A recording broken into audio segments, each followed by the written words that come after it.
Bubba and Billy Joe were on vacation, walking downtown, window shopping, and they saw a sign on a store that read, "Suits $5.99 each, shirts $1.99 each, trousers $2.49 each." Bubba says to his pal, "Billy Joe, looky here. We could buy a whole gob of these, take 'em back to Georgia, sell 'em, and make a fortune. Just let me do the talking, because if they hear your accent, they might think we're ignorant and not want to sell that stuff to us. Now, I'll talk in a slow Texas drawl so they don't know we are from Georgia." They go in, and Bubba says with his best fake Texas drawl, "I'll take 50 of them suits at $5.99, 100 of them their shirts at $1.99, and 50 pairs of them their trousers at $2.39. I'll back up my pickup and—" The owner of the shop interrupts. "Y'all from Georgia, ain't you?" "Well, yeah," says a surprised Bubba. "How come y'all knew that?" "Because this is a dry cleaner's." A man goes into his doctor's after being assaulted by an elephant in the jungle. As the man explains what happened in the jungle, the doctor is confused. "Well, I can't see any injuries on you, so what happened?" The man responds, "Well, you see, Doc, the elephant knocked me down and had his way with me. I know it's bad, but can you have a look for me?" The doctor is flabbergasted and says, "Okay, of course, pull your trousers down and I'll have a look." As soon as the man's trousers drop, the doctor recoils and exclaims, "Oh God, pull your trousers up, that's awful!" "You're right, the elephant has done a number on you, but I do have a question. My brother works in a zoo and I've seen an elephant's penis and it's like this." The doctor holds his hands to the width of a side plate. "And your arsehole looks like—" He holds his hands to the width of a dinner plate. "What happened?" The man responds, "I know, the fingered me first." Upon arriving home, a husband was met at the door by his sobbing wife. Tearfully, she explained, "It's the pharmacist. He insulted me terribly this morning on the phone." Immediately, the husband drove downtown to confront the pharmacist and demand an apology. Before he could say more than a few words, the druggist told him, "Now just a minute. Please listen to my side of it. This morning the alarm failed to go off, so I was late getting up. I went without breakfast and hurried out to the car just to realize that I locked the house with both house and car keys inside. I had to break a window to get my keys. Then, driving a little too fast, I got a speeding ticket. Later, about 3 blocks from the store, I had a flat tire. When I got to the store, there was a bunch of people waiting for me to open up. I opened and started waiting on these people, and all the time the darn phone was ringing off the hook." He continued, "Then I had to break a roll of nickels against the cash register drawer to make change, and they spilled all over the floor. I got down on my hands and knees to pick up the nickels. The phone was still ringing. When I came up, I cracked my head on the open cash drawer, which made me stagger back against a showcase with a bunch of perfume bottles on it. All of them hit the floor and broke. Meanwhile, the phone is still ringing with no let up, and I finally get to answer it. It was your wife. She wanted to know how to use a rectal thermometer. And honest, mister, all I did was tell her." A man get pulled over with his young son in the back seat. The cop comes to the window. "Sorry, officer, I was rushing to get home. My wife is throwing a dinner party for very important guests." The cop writes him a ticket anyway, wishes him a good day, and walks back to his patrol car. As he walks away, the dad mutters, "Son of a fool." The little boy, who has been quiet, asks, "Daddy, what's a son for a fool?" The dad points at the cop. When they get home, they park the car and are walking up the driveway when the dad steps in a pile of dog poop. "Shit!" he exclaims. The little boy asks, "Daddy, what's shit?" Dad points to his shoe. Sometime later, the boy goes upstairs to the bathroom to see his dad shaving. He accidentally cuts himself and yells, "Nuts!" "Daddy, what's nuts?" Dad points to his face. Boy finally goes into this kitchen to see his mother stuffing a turkey. She drops some of the stuffing on the floor and yells, "Fuck!" "Mommy, what the fuck?" She points at the dropped stuffing. Sometime later, there is a knock on the door. It's a cop that is investigating a rash of local crime, interviewing the neighbors. The little boy answers the door and gleefully says, "Howdy, son of a fool. Wipe your shit on the mat. Dad's upstairs shaving his nuts. Mom's in the kitchen f***ing a turkey." A poor vagabond, traveling a country road in England, tired and hungry, came to a roadside inn with a sign reading, "George and the Dragon." He knocked. The innkeeper's wife stuck her head out a window. "Could you spare some food?" he asked. The woman glanced at his shabby clothes and obviously poor condition. "No," she said rather sternly. "Could I have a pint of ale?" "No," she snapped again. "Could I at least sleep in your stable?" "No!" By this time, she was fairly shouting. The vagabond tried again. "Might I please?" "What now?" the woman interrupted impatiently. "Do you suppose I might have a word with George instead?" So there is a religious guy living in an area that is being greatly flooded. Let's call him Father Otis. When there are a couple of inches of water on the ground, a guy on a surfboard comes along and says in a thick Mexican accent, "Father Otis, I get you to safety. Just hop on my board and I'll take you out of here." Father Otis replies, "Don't worry about me, sonny. If I should go into any danger, the Lord will save me." Whatever, man. Later, when the water gets to covering his entire first floor, Father Otis is sitting with his legs out the window on the second floor, and an elderly couple on a rowboat rows up to him saying, "Father, get in. We will take you to safety." Father Otis replies, "Don't worry. If I should be put in any danger, the Lord will save me. I wish you luck." Later, Father Otis is sitting on his roof because the water is covering the vast majority of his house, and a big Coast Guard rescue boat comes up and yells at him through a microphone, "Sir, we need to get you to safety. The flooding is only going to get worse." Father Otis replies with, "Don't worry about me, lads. If anything is to put me in any danger, the Lord will save." And the boat goes off. Near the climax of the flooding, Father Otis is on the peak of his roof, and a National Guard helicopter is hovering above him and drops a rope. He yells at the helicopter, "Don't worry about me. If I am put into any danger, the Lord will save me." The heli replies, "Sir, you need to grab the rope, you will be fine." Father Otis refuses and flies the helicopter off. After that, the water rises too high, and Father Otis drowns.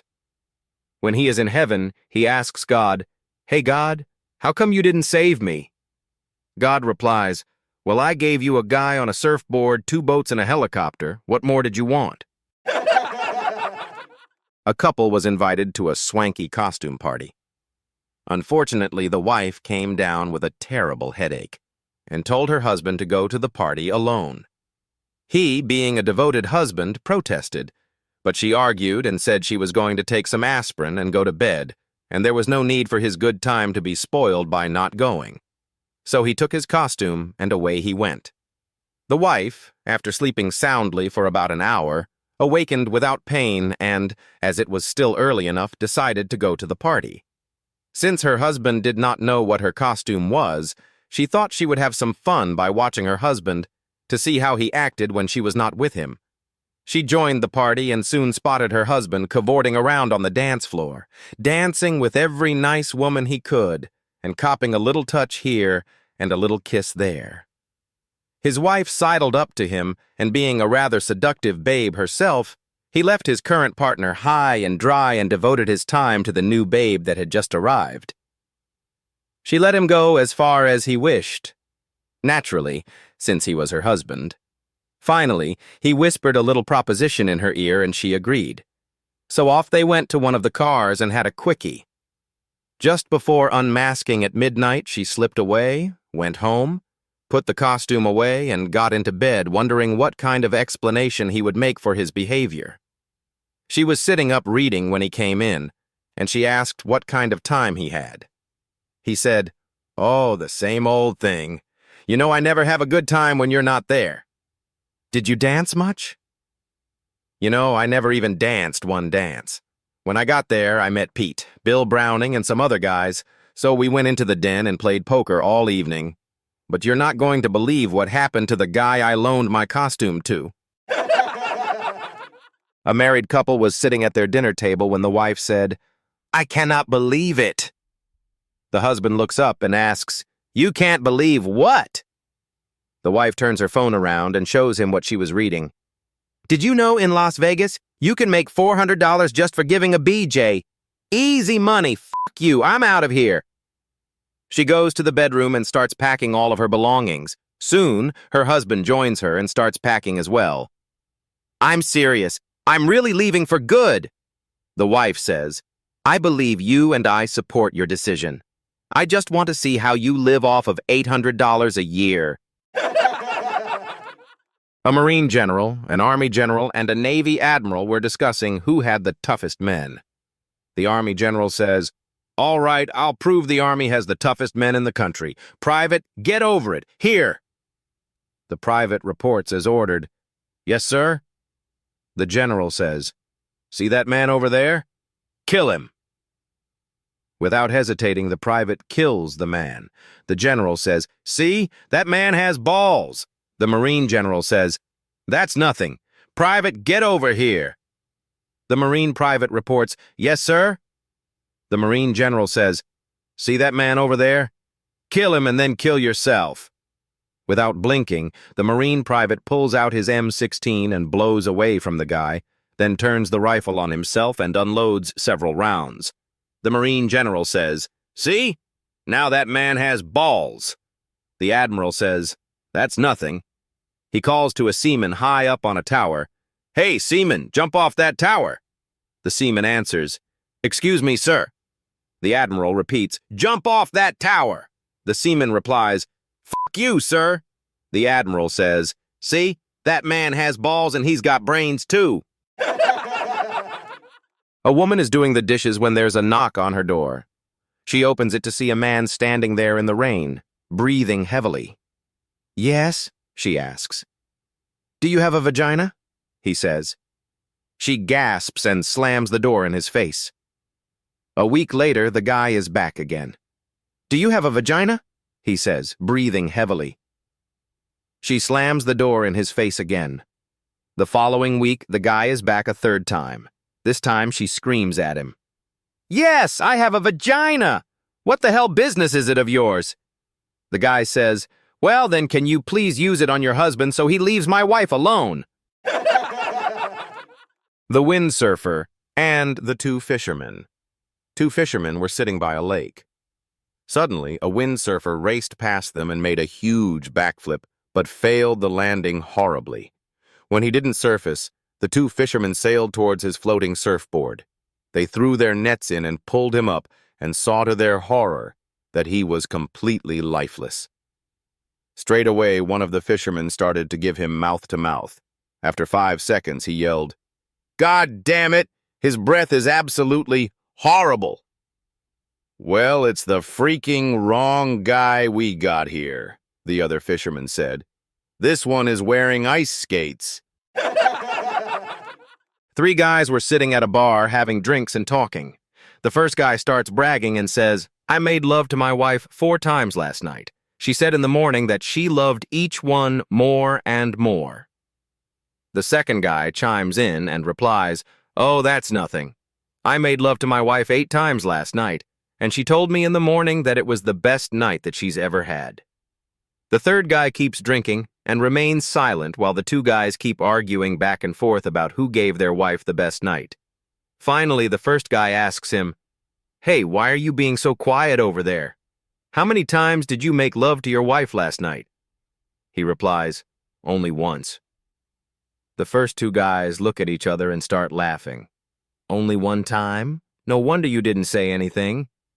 So what did she say in the morning?" The third guy looks up and replies, "Don't stop."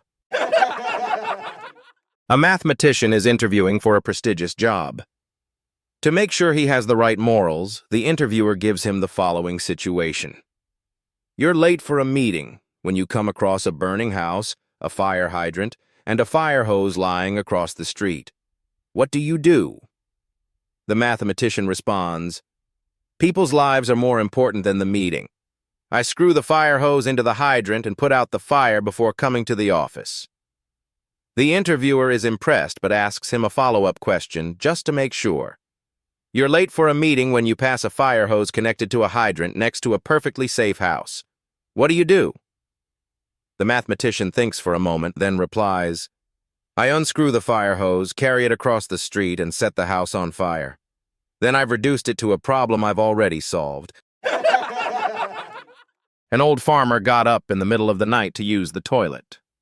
As he was heading back to bed, he looked out the window and saw the lights on in his shed. A closer inspection revealed men loading his tools and farm machinery into their truck. He rushes to the phone and calls 000-911. "I need the police. There are some guys clearing out my shed." "Okay, sir. We have dispatched officers. They should be there in about an hour." "An hour? But they'll be long gone by then." "I'm sorry, sir, but there are no officers in your area." The farmer hangs up angrily, waits 10 minutes, and then calls 000 again. "Hi, it's me again. Don't worry about sending those cops. I've just shot the robbers." And he hangs up. Less than 10 minutes later, 3 cop cars and a helicopter arrive and the robbers are arrested. The sergeant goes up to the house and bangs on the door. The farmer opens it in his dressing gown, holding a cup of tea. "What's going on here? You said you shot the robbers." "You said there were no officers in my area." George raises his beer mug in the air and says, "Here's to spending the rest of my life having love with my wife." The bar is filled with whistles and claps, and the bartender even gives him a ribbon that says, "Best Toast of the Month." When George gets home, he shows his wife, Linda, the ribbon. "And what exactly was your award-winning toast?" she asks. George thinks for a while and says, "Here's to spending the rest of my life going to church with my wife." The next day, when George is at work, Linda is walking down the street when she runs into Ted, one of George's drinking buddies. "Your husband sure gave an awesome toast last night," says Ted. "I know," replies Linda, "and he told me about it. It kind of surprised me because almost every time he goes down there he falls asleep. A few weeks ago I had to pull him by the ear to get him to come." My wife was standing in the kitchen preparing our usual soft-boiled eggs and toast for breakfast, wearing only the t-shirt that she normally slept in. As I walked in, almost awake, she turned to me and said softly, "You've got to make love to me this very moment." My eyes lit up and I thought, I am either still dreaming or this is going to be my lucky day. Not wanting to lose the moment, I embraced her and then gave it my all, right there on the kitchen table. Afterwards, she said, "Thanks," and returned to the stove, her t-shirt still around her neck. Happy but a little puzzled, I asked, "What was that all about?" She explained, "The egg timer's broken." A man was waiting for a bus one day when he noticed a young blonde woman digging a hole, and another blonde immediately filling the hole back in with dirt. He watches as they move up the street doing this over and over again. The first blonde digs a hole, and the second one fills the dirt right back in.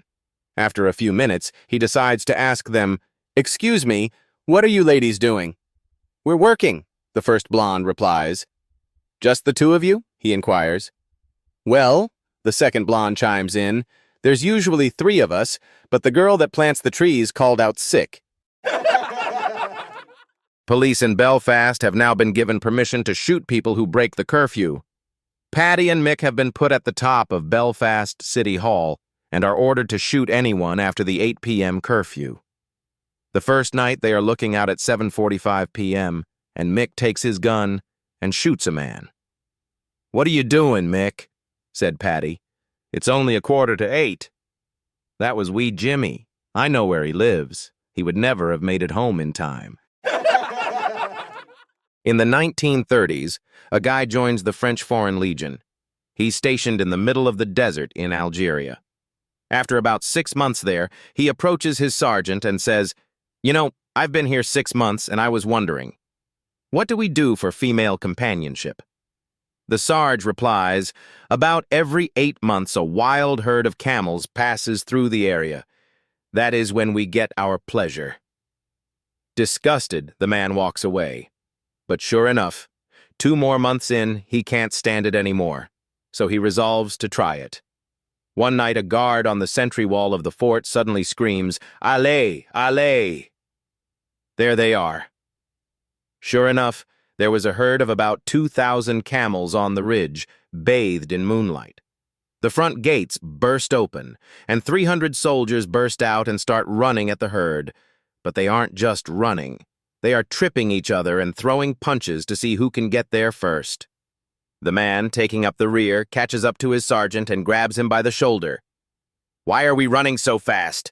There are thousands of camels down there, and we're only 300 guys. The Sarge replies, "Yes, but you don't want to get an ugly one, do you?" Two of them are thirsty, but the last is holding an empty wine bottle and is drunk AF. Suddenly, a holy light shines down on them, and St. Peter appears. "There's not a drop of water around for miles," he says, "but I have a task for each of you. If you complete them, you will be granted enough water to last a lifetime." The men, nearly dying of thirst, hastily agree. "Good," says St. Peter. "The first task is to sexually satisfy this woman," and a 100-year-old lady appears before their eyes. "The second is to pull this key out of this jar," and a meter-tall jar appears, with rose bushes growing around every inch of it. "And lastly, you must defeat this giant scorpion." A scorpion the size of a house magically appears. The sober men, not being idiots, chose the woman and the key. The drunk man bravely faced the scorpion. After about 15 to 20 minutes, the two sober men are resting in the sand, both slightly regretting their choices, but happy they didn't face the scorpion. A few minutes later, the drunk man comes back and is looking really upbeat. "Wow," says one of the sober men. "Was the scorpion that easy?"